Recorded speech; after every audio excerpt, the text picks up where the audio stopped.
पूछ के मारी थी। हिंदू मुसलमान, मुसलमान हो कलमा पढ़ो।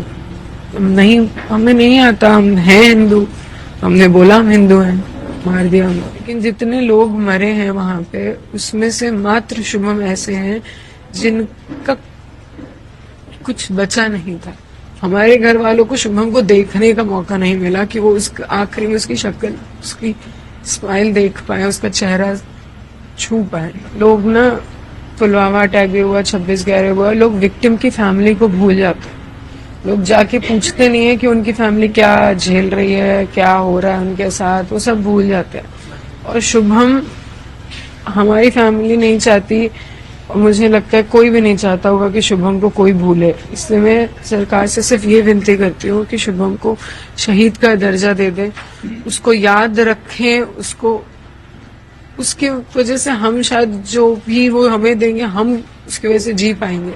उसको शहीद का दर्जा मिलेगा तो ये फैमिली सर उठा के कह पाएगी कि हम हिंदू बोल के गए हैं, तो हमें उसका सरकार ने शहीद बोल के दर्जा दिया है। सबसे पहले आप ही लोगों पर हमला हुआ, अटैक हुआ? सबसे पहले वो घुसे ही वहीं से थे और पीछे से आए थे।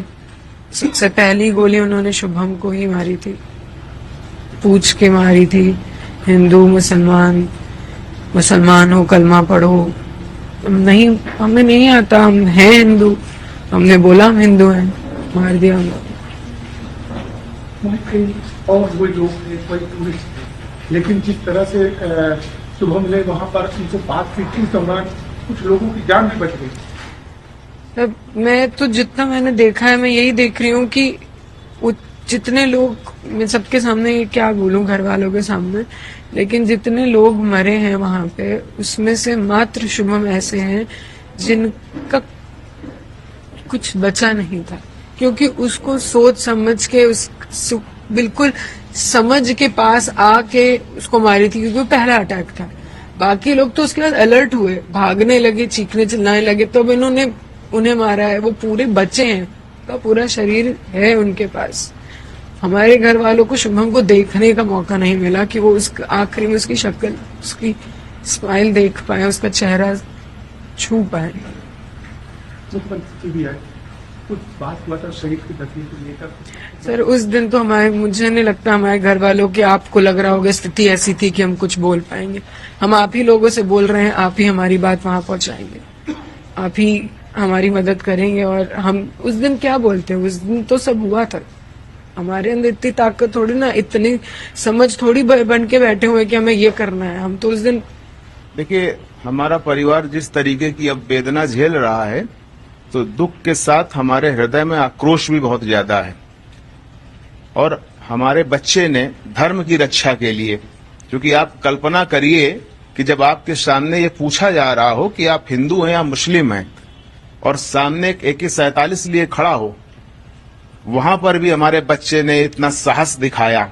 हिंदू धर्म की रक्षा के लिए उसने जान, अपना बलिदान देना उचित समझा और कहा कि हम हिंदू हैं। तो हमारी मांग है सरकार से कि धर्म की रक्षा हमारे भतीजे ने करी है, हिंदू धर्म की रक्षा के लिए अपने प्राण न्यौछावर किए हैं, तो उसे शहीद का दर्जा मिलना ही चाहिए। क्या सरकार की तरफ से भी कोई वार्ता या कोई बात नहीं? हम लगातार, हमारी बहू और हम सभी लोग, क्योंकि हमारी बहू की ये बहुत, कहते हैं ना, हृदय से इच्छा है, जैसा उसने अभी बताया, नहीं तो फिर आने वाले समय में कैसे लोग याद रखेंगे। इस तरीके की घटनाएं फिर होती रहेंगी। शुभम के बलिदान को हमेशा याद रखना चाहिए। हिंदू धर्म और धर्म की रक्षा के लिए इसको याद रखना चाहिए, आने वाली पीढ़ियां इसको याद रखें। अभी तक सरकार से हमारी कोई सीधी वार्ता नहीं हुई है। हमने आप लोग मीडिया के माध्यम से अपनी बात माननीय प्रधानमंत्री जी तक, माननीय मुख्यमंत्री जी तक पहुंचाने का प्रयास किया है। आने वाले समय में हम अपनी मांग किसी मुलाकात के माध्यम से, डीएम सर से मुलाकात करने का हम सोच रहे हैं, तो ये बात सरकार तक पहुंचाएंगे। आगे यदि प्रधानमंत्री जी या माननीय मुख्यमंत्री जी अगर हमारे परिवार से मिलने का हमें समय देंगे, तो हम उनसे भी मिलकर अपनी मांग वहां पे ये रखेंगे।